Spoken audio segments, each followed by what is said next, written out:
joining us here on Halton News. It's Wednesday, September 23rd, and I'm Jessica Kading. 9 new active cases of COVID-19 have been reported in Halton since yesterday, bringing our new total number of active cases to 137. Of those cases, there's currently only 1 case severe enough to be treated in hospital, and that patient is at Oakville Trafalgar Memorial. Breaking our numbers down by region, Burlington is currently reporting 12 cases. Oakville has 88 people who have tested positive. Milton has 21, and Halton Hills has reached 16 active cases. Of course, there may be more cases than this, as there's a backlog of people in our region waiting for their appointments to get tested.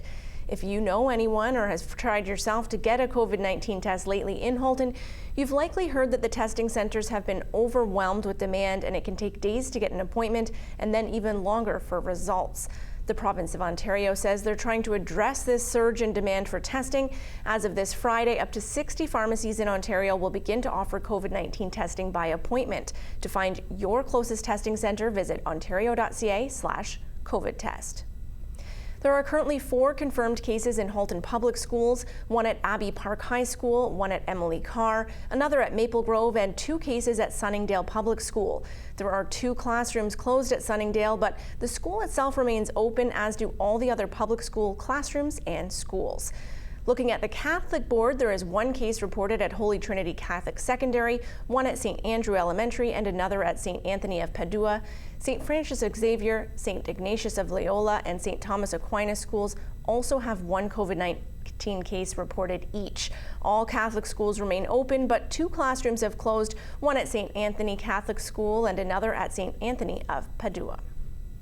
Despite the rising numbers in Halton region as a whole, Burlington has managed to keep the active case count down far below Oakville's current numbers lately.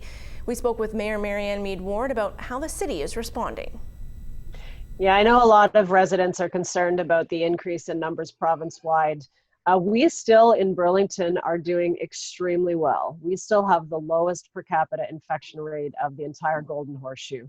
And in fact, our active cases went down this week from last week. There were roughly 13 active cases in Burlington, down to 11 this week. And the overall infection rate is higher, of course, but the vast majority of those have been resolved. So we look at the active cases for the most salient indicators. So that's 11 cases in a population of close to 200,000.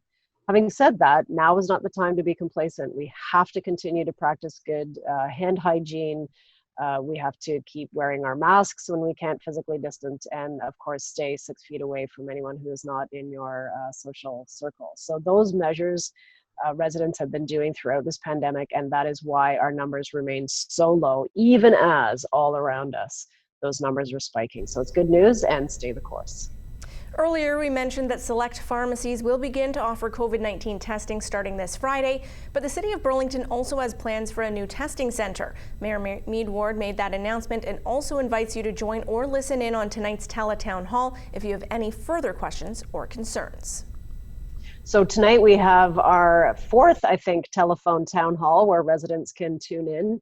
These have been really well received by the community. It allows anyone with a telephone to listen in and ask a question, and we've had upwards of 4,000 people on the calls. So I'm just going to give you the number now. If you haven't already received a call from me with the information, you can call in to 1-800-779-0904. It will start at 7 o'clock tonight. We have representatives from the school boards and the hospital on the call tonight. I know that there are going to be questions about both.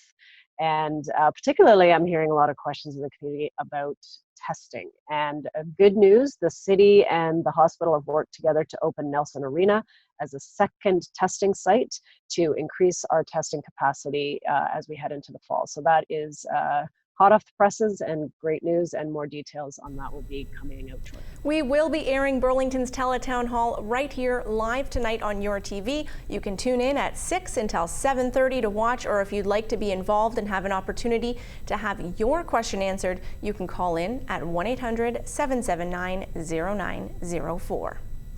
Canada's Governor General Julie Payette delivered the throne speech from the Senate chamber in Ottawa this afternoon, outlining the federal government's policies and plans going forward. Included were plans to extend the Canadian Emergency Wage Subsidy until summer 2021, invest in more affordable and accessible childcare, and improving the treatment of seniors in long-term care homes. The throne speech can be watched in its entirety on CPAC's YouTube channel.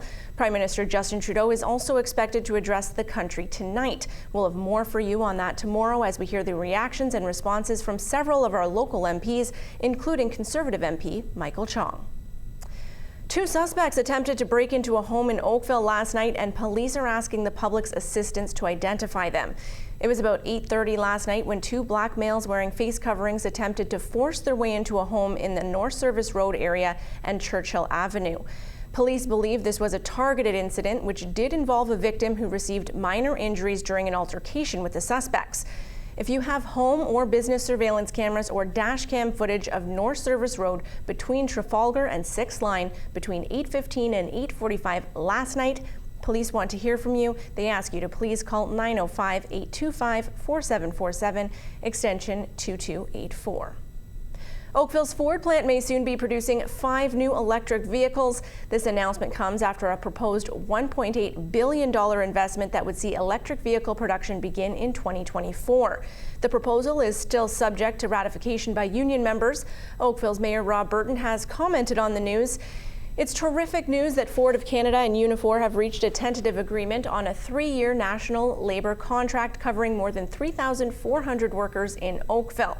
He goes on to say that council and the community are supportive of this agreement and await its ratification. Business and community partners celebrated their achievements last night at the Milton Community Awards. The Chamber of Commerce decided to host an informal event to officially award the recipients. Melissa Candelaria was there to bring you this.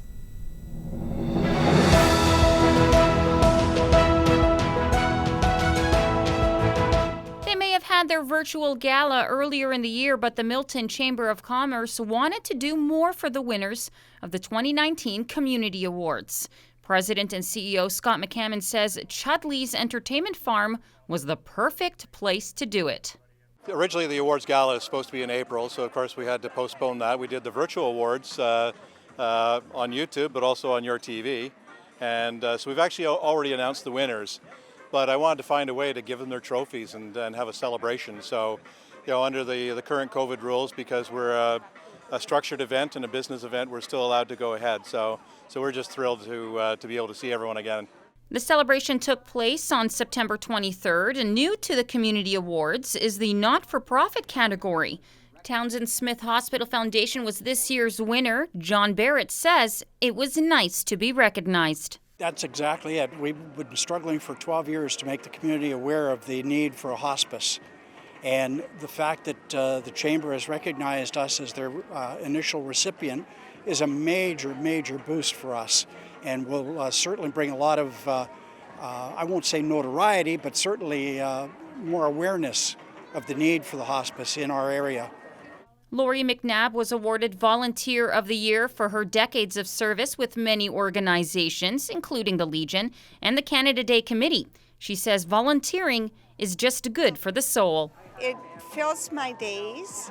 I like interacting with other people, and the people that I talk to are interesting and they're interested. So we talk about a lot of things. I learn from them, they learn from me. Other notable winners include Milton's own Mayor Gord Krantz in the Community Builder category, and as always, he was quite humble when accepting the award.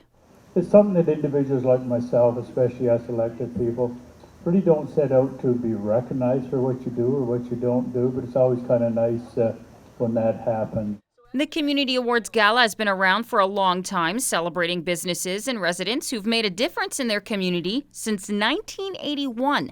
You can view the entire list of winners and videos of the virtual Community Awards on the Milton Chamber's website. Reporting for Halton News, I'm Melissa Candelaria. On April 1st of 2019, Telecare in Burlington, Distress Centre North Halton, and Distress Centre Oakville joined resources to become Distress Centre Halton. They've proven to be an absolutely essential service for residents since the state of emergency was called. Nikki Wesley explains. The Distress Center is a United Way funded agency that provides telephone support to people dealing with stress, loneliness, and emotional distress. Executive Director Dara Eisner-Clancy. One of the calls that really impacted my heart through this was a very high-level person in charge of security at an essential service. They had seen one of our pamphlets and they called from a closet because their anxiety had been triggered. And they had to be strong for all of the staff. They had to be the pillar of support. They also had to be the pillar of support for their family who did not want them at work. So they were not allowed to deal with their own emotions and their own feelings. And that was a long call. It was over an hour and 20 minutes. And they went back to work. And they felt so much better just having the ability to let someone know their story and what they were facing. When the pandemic lockdown occurred, the center quickly took their services remotely. They experienced a few weeks of radio silence as the community reacted with shock. And then the calls started pouring in. And people were afraid. They were feeling distressed. People who were already struggling with their mental health, it was accelerated. We felt a lot of anguish. We had a lot of first-time callers. For example, we had single mothers and fathers calling, not wanting to exchange children because they didn't know whether or not it would be a secure enough environment. So heightened anxiety there. Many calls came from people who were angry with the societal shutdown, and some with people distressed to have lost all of their normal mental health supports. A caregiver of their mother who's in a retirement home when you couldn't go in and they had to say hello behind the glass, and their mother did not understand really what was happening. She had to be strong for her mom. She had to be the pillar of strength. She cried all the way home in the car, and she called us to talk about it. So we're starting to see the caregivers calling us more and more. Volunteers are essential for the success of the center, and they have found the work to be incredibly rewarding. First, knowing that this is an essential service for people, that we are frontline in the continuum of care for mental health, keeps us going. We can see the impact listening to someone's stories and the impact that we have when they are happier leaving the call or they feel validated. That keeps our volunteers coming back. And I have to have a shout out to our volunteers. We have 120 committed people. Some had to step back for health reasons and family reasons during COVID. Others stepped forward, took double shifts, and kept us covered. And we did not miss a single telecheck shift. That's our outbound service since COVID started. With calls already having doubled in volume, looking ahead toward the winter months, the center is anticipating a mental health pandemic. They have ramped up their onboarding of volunteers.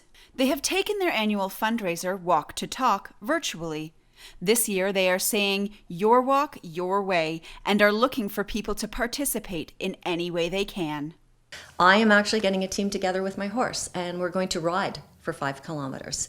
So you can log onto our site, dchalton.ca, and our link is there for our walk. And you can either pull a team together, you can create a team, or you can simply donate if you want. You don't have to take action. But what we're trying to do with our walk is raise awareness of the center. If we are going into busier times, we want as many people in the Halton community to be aware that there is support and help at Distress Center Halton. We're all going through difficult times now. We call them COVID crashes when we have a meltdown. This is not something we even knew of 5 months ago. So I think if we pull together and we support each other and we help Halton's helpline continue to be there for the community, we'll be in a much better place. Reporting for Halton News, I'm Nikki Wesley. Next time you're on your way to the library in Georgetown, you'll notice a new rainbow crosswalk. The town of Halton Hills officially unveiled the crosswalk yesterday as a symbol of being an inclusive community. Let's take a look. This crosswalk will tell all who see it that everyone is welcome here in Halton Hills. Right off the bat, community members said, put us down for $500 to help pay for this. So we've had 6, 7 sponsors come forward. The town put the sidewalk in. So it's just trying to show another reason where Halton Hills is very inclusive for our community, and we just want everybody to enjoy it. And what it stands for inclusivity, and it stands for getting along, love, everything. And I think that's something that I'm proud of this moment, and this is the first one. Hopefully maybe next year we'll get another one in Acton. Now, I would particularly like to shine a light on the first sponsor who put up her hand, and that's Ola in the pink, Ola Jiskra. So we wouldn't be here today except that Ola saw an installation of a crosswalk in another municipality, and she had a picture of it. So she texted me with the picture and said simply, "Can we have one of these too?" I think ever since before I truly even understood the difficulties that some communities have, I fought for anybody that was suppressed in any way or made to feel like they don't belong.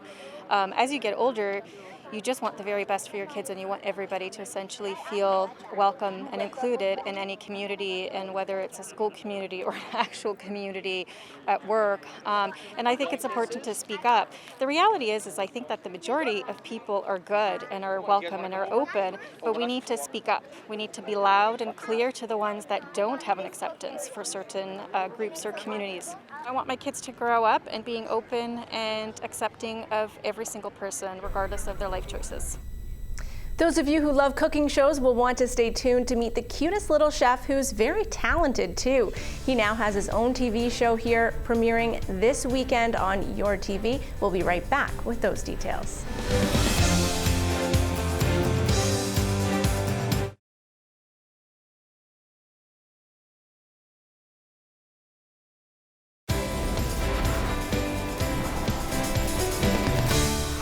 Welcome back to Halton News. We have a new show premiering right here on Your TV this Saturday, and I'd like to take the opportunity to introduce you to the show's host, Emmett, who shares some of the inspiration behind creating his own YouTube show. Let's take a look. Hi, I'm Emmett, and welcome to my kitchen. 8-year-old Emmett Makes recently started a YouTube cooking show, Emmett Makes. He has always loved cooking. Well, it started when I was a kid. I always had like a wooden little play cooking set. And then once I got older, I started to use, it's in this drawer, but I've got like plastic knives. And for my birthday, I got those cutting gloves you see in my videos. And then I could use big knives. Well, I like it because it's like a scientist like pouring things. Don't know if there's an explosion happening sometimes. And you get to eat it at the end. Yeah, that's the best part. The inspiration for his show came from a cookbook he got for his birthday. Like cooking some recipes, I'm like, these would do good on camera. So then I'm like, okay, I'll start my YouTube channel. He creates a variety of things from miso grilled shrimp to vegan donuts and pickle ice cream, which he admits was not his favorite. Ugh, this is not very good. He has already been noticed by Chef Brad Leone on Instagram. It was very exciting. My mom was crying, happy. But he has even higher aspirations, part of his reason for his YouTube channel. The people like Bon Appetit and Gordon Ramsay could watch my stuff, and then they would know about me, so they could like ask me to come over. And now like, hey, I'm Emmett. Maybe I could be on his show, but not Kitchen Nightmares. That's not good. In the future, Emmett hopes to open his own restaurant, possibly a pizzeria. We'll have to keep our eyes on this young Burlington chef. Reporting for Halton News, I'm Nikki Wesley. And you can keep your eyes on him by watching Emmett Makes right here on Your TV. The first episode will air this Saturday at 10 a.m. Taking a look at our local weather forecast now.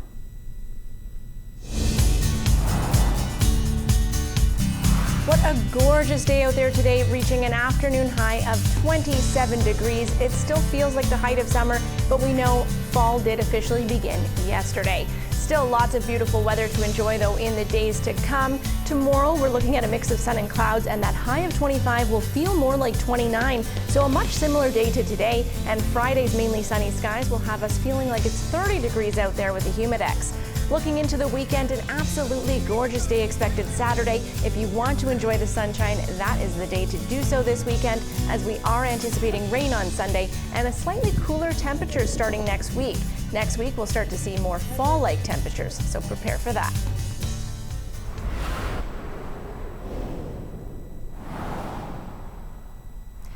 The Oakville Chamber of Commerce is pleased to announce their inaugural Chairs Community Forum. You're invited to tune in for a conversation with Oakville business leaders featuring John Stackhouse of RBC Royal Bank, Dean Stonley of Ford Motor Company, Janet Morrison, President and Vice Chancellor of Sheridan, and Sam Sebastian of Pelmorix Corporation. To watch this free event, watch live on the Oakville Chamber's Facebook page or right here on your TV at 8 p.m. on October 8th.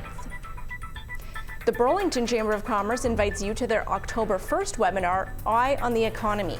A TD Canada Trust economist will discuss the impacts of COVID-19 on national, provincial, and local economic trends, as well as what's in store beyond the pandemic. To learn more and register for this webinar, please visit burlingtonchamber.com. And now we'll look to how some of Halton's top companies performed on the markets today.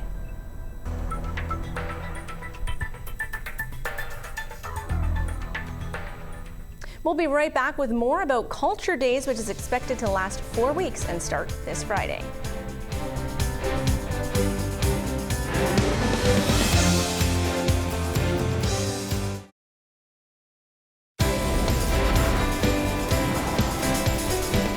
Welcome back to Halton News. I'm Jessica Kading, and Culture Days is set to begin across Canada this Friday and last for 4 weeks. There are all kinds of events and online activities that you can immerse yourself in. We spoke with Burlington's Mayor Marianne Mead-Ward about Culture Days in Burlington. So Culture Days is going to be celebrated province-wide from September 25th to October 25th. So instead of a weekend or a couple of days, we get a whole month of activities. The majority of those are virtual activities that people can participate from anywhere, really, and you know, tell us what you're working on and what you're doing. We'll have some pre-programmed events that you can participate in. I know it's not quite the same, but you know, we have found as a community that we are very resilient and very agile. And I also look to our nonprofit organizations that have pivoted to virtual events where you can jog in place or walk your neighborhood and raise money and do it that way. And I know that same spirit will translate to our Culture Days activity. People will find a way to gather a small, properly social distance group of folks together to celebrate. That's what we do. And it's just been so inspiring to see our community really transition and accept, you know, this is the new normal, and we have to still find ways to come together and celebrate, and we're doing that. We'll be back tomorrow at 5:30 for Halton News. I'm Jessica Kading.